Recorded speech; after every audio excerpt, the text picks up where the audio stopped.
รื่องโดยอิงใส่ข้อความในพระคัมภีร์คริสเตียนเป็นเวลา40มื้อหลังจากความตายของพระเยซูที่พระองค์ได้ปรากฏแก่พวกลูกศิษย์หลายโอกาสพระเยซูได้พิสูจน์ให้เห็นอย่างคักแน่จนหมดความสงสัยว่า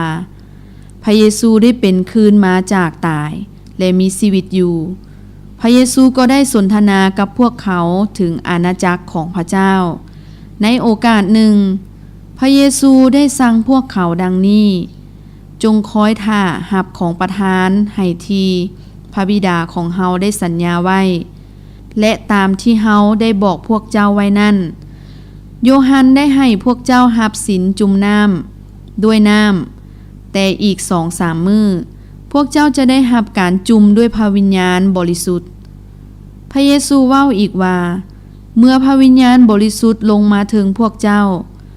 าจะเต็มไปด้วยฤทธิ์เดชและจะเป็นพยานให้แก่เฮาในกรุงเยรูซาเล็มในทั่วทั้งแขวงยูดาห์และซามาเรียและถึงที่สุดแผ่นดินโลก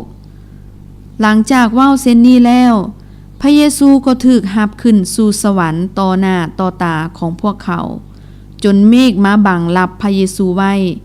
ในขณะนั้นก็มีทูตสวรรค์2 ตนนุ่งเครื่องขาวเป็นประกายยืนอยู่ใกล้ๆพวกเขาและเว้าว่าชาวคาลิเลเอ้ยพระเยซูจะกลับมาปรากฏอีกอย่างที่พวกเจ้าได้เห็นพระองค์ขึ้นสู่สวรรค์นั่นแหละ